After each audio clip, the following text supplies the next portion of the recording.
shadow optimization. Bake, reduce, and cascade your way to performance. Hello, and welcome to episode number 22 of the Unity Performance Task Force podcast.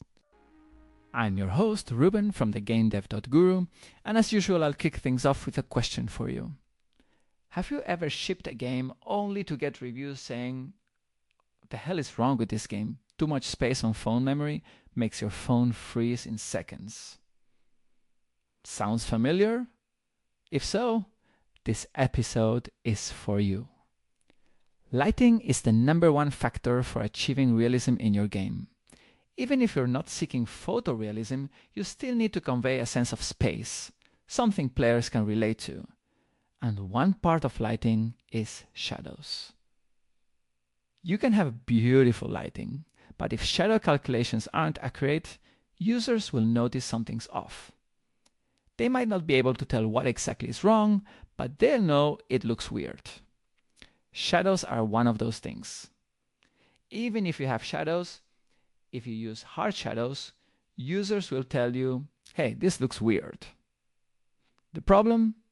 Shadows are very expensive to calculate. Why are shadows expensive? Let me break it down. First, shadows, especially real-time shadows, can literally double or even triple your draw calls. That's not great for the CPU, and it's not great for the GPU either. Second, when you add shadows, you need to start swapping shaders.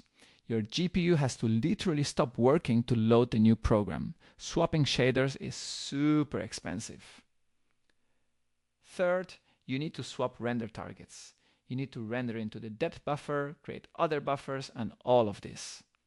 Swapping render targets is probably the second most expensive operation on the GPU after swapping shaders. Fourth, shadows add a new texture channel, usually the shadow map or screen space shadow map. Every time you render objects, you need to load and sample an extra texture.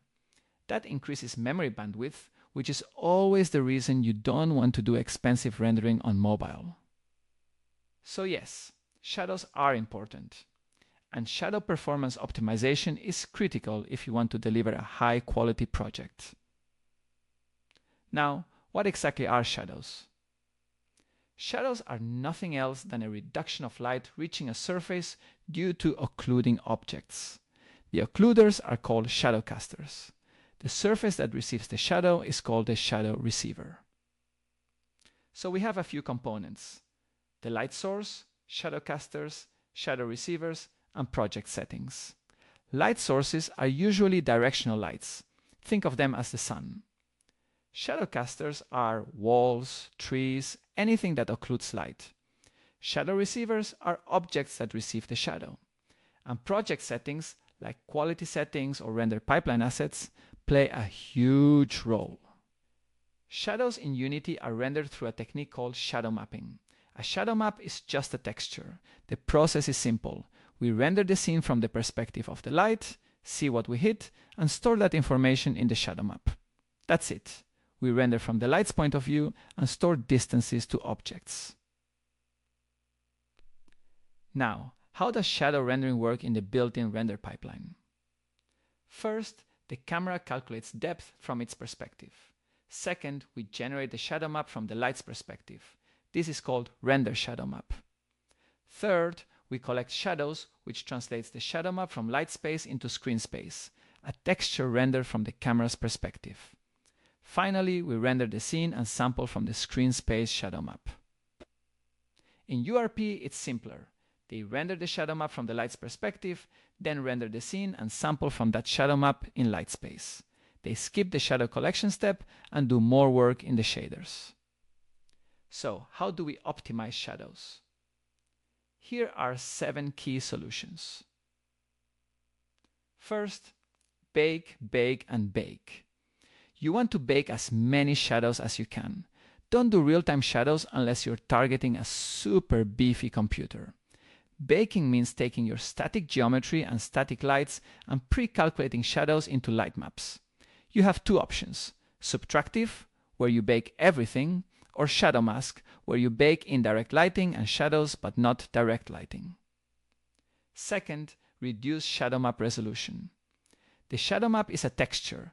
If you reduce its resolution, you shade fewer fragments, which means fewer ALU operations. That generates less heat, costs less time, and uses lower memory bandwidth. Yes, you'll get more pixelated shadows, but there are tricks to fix that, like reducing shadow distance. Third, fix your shadow map distances. Notice I said distances, plural. The lower your shadow distance, the fewer draw calls and the better resolution you get. Head to Quality Settings and find Shadow Distance. This is your world space limit for shadows. But there's another distance, the camera's far clipping plane. Unity takes the minimum of the two. So if your far clipping plane is set to 5 meters, your shadows are capped at 5 meters no matter what shadow distance says. Both settings matter. Fourth, tweak casters and receivers. By default in Unity, everyone is a shadow caster and shadow receiver. You might not want that. For example, the floor should receive shadows, but it doesn't need to cast them. Fewer casters reduce the cost of rendering the shadow map. Fewer receivers mean fewer textures bound and fewer samples, which improves GPU performance. Fifth, soft shadows.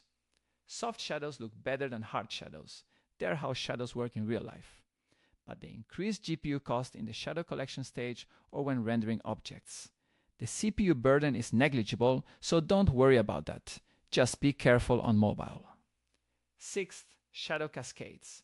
This is a big one.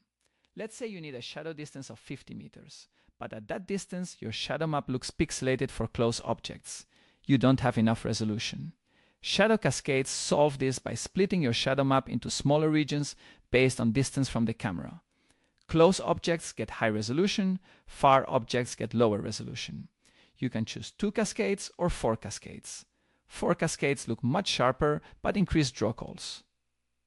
The good news?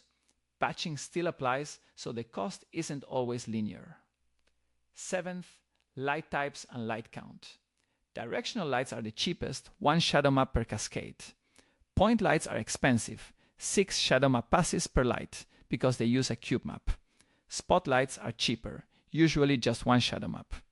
Each light adds a new screen space shadow map, so more lights mean exponentially more overhead. Be especially careful with point lights on mobile. Here's your action plan. 1. Bake your shadows whenever possible. 2. Reduce shadow map resolution. 3. Tweak distances, both shadow distance and camera far clipping plane. 4. Disable unnecessary shadow casters and receivers. 5. Use soft shadows only if your GPU can handle it. 6. Use shadow cascades strategically. 4 cascades give better quality but cost more draw calls. 7. Favor directional lights. Be careful with point lights, especially on mobile. On mobile, do not use real-time shadows unless you're willing to pay the price. Try blobs instead, those simple circular shadows you see in games like Super Mario, or use baked shadows. Always know your platform. If you're developing for PlayStation 5 or high-end PC with HDRP, you can get away with real-time shadows, but the same principles apply. If you found this podcast episode useful, you can access in-depth lessons in the Unity Performance Task Force program at www.performancetaskforce.com. And if Unity consulting is what you are after, book a free discovery call at https://consulting.thegamedev.guru. Till next time.